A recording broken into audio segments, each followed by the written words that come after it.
we're going to work on next.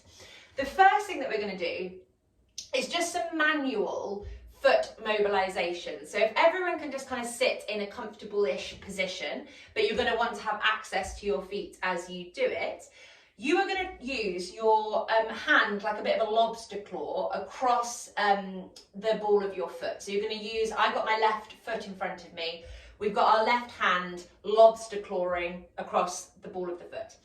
And with what we're about to do, and with everything in this class, go to the limit, not go to the limit, go to the comfortable limit at what your body can do, okay? We're going to have all sorts of different feet here in all sorts of different conditions, all sorts of different postures. So you need to be a master of your own destiny here. If you have got really strong bunions or toes that are all crooked and all over each other, this is going to be harder for you than it is for somebody who has splayed feet. So just be gentle, don't force anything, do what your body can do and just be gentle with yourself, because this can be really uncomfortable if you push it too hard and you have very stiff feet.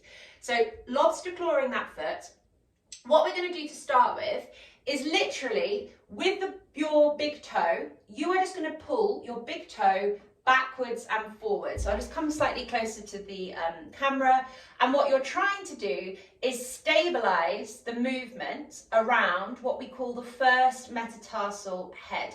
So you're not bending your big toe in the knuckle of the big toe, if that makes sense. You're not trying to get the movement coming from the toe itself. You're trying to get the movement coming from the base of the big toe, so the big toe joints.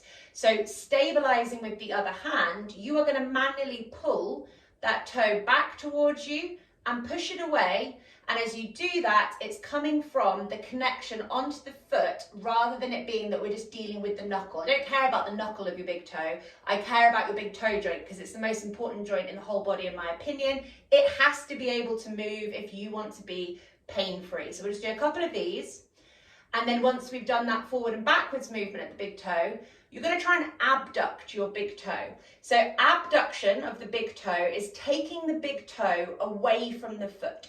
And when you see babies before their feet have been deformed by shoes, and when you see pictures of people that have remained barefoot for most of their lives, they have these wonderful splayed, wide, kind of triangular feet. And so we need to have our big toe joint in this position of abduction in order for us to be able to stabilize and move properly. So see if you can pull the big toe joint away from the foot and sort of pull at the joint as if you're trying to crack a knuckle or something like that. So you're just trying to get like a little bit of mobilization within it, in abduction, pulling it away like so. And then the final thing that we're going to do is we're going to twist the big toe, once again trying to get the movement lower down into the big toe joint rather than just dealing with the top of the toe. So just physically moving through that a little bit.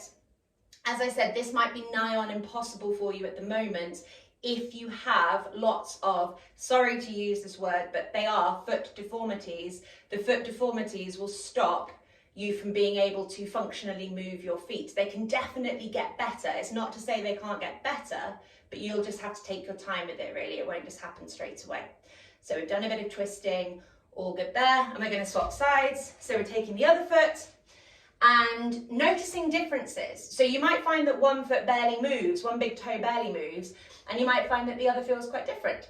So once again, we're lobster clawing and we're trying, and I'm much worse, I think, at moving my right big toe. So we're trying to get that movement at the metatarsal head, the big toe joints, not the knuckles of the toe itself, forwards and backwards. I'm really struggling with plantar flexion on this one. So these are words that you've heard before. It's not your foot we are plantar flexing and dorsiflexing, it's your big toe that we are now plantar flexing and dorsiflexing. So when you point the big toe away, it is plantar flexion. When you draw it towards you, it's dorsiflexion, exactly the same as your feet. So once we've done that a few times, we're going to do the abduction again. So the abduction is taking that big toe away from the other toes, trying to splay it inwards, so it's into the midline of your body. And you're trying to kind of pull it out of the joints a little bit as well, gently and tenderly, just so that you're kind of loosening things up there slightly. And then when you've done that and given it a bit of a wiggle round, you're also twisting that big toe joint. So the reason that we've done this is, even though it's been probably quite uncomfortable for some of you, for some people, they're so stiff in their toes that we can't even begin to think about asking those muscles to wake up because there is no mobility there. So it's like the disengagement is so strong. I can't just say to you, lift up your big toe, because you won't be able to. We have to actually manually mobilize sometimes just to get things started. So hopefully not too uncomfortable because you were in control and you didn't push it too far, but we